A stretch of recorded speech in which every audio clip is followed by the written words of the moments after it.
Hi everybody, today we'll talk about how to fix or how to solve freezing on CapCut. To know how to fix or how to solve freezing on CapCut, you should just go to settings. After that, you can click on apps, default apps, app settings.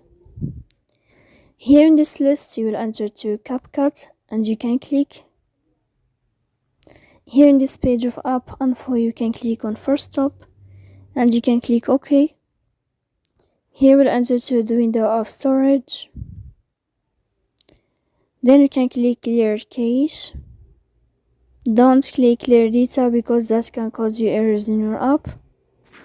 In the end, you can turn off your Wi-Fi and you can wait a moment to turn on your Wi-Fi again.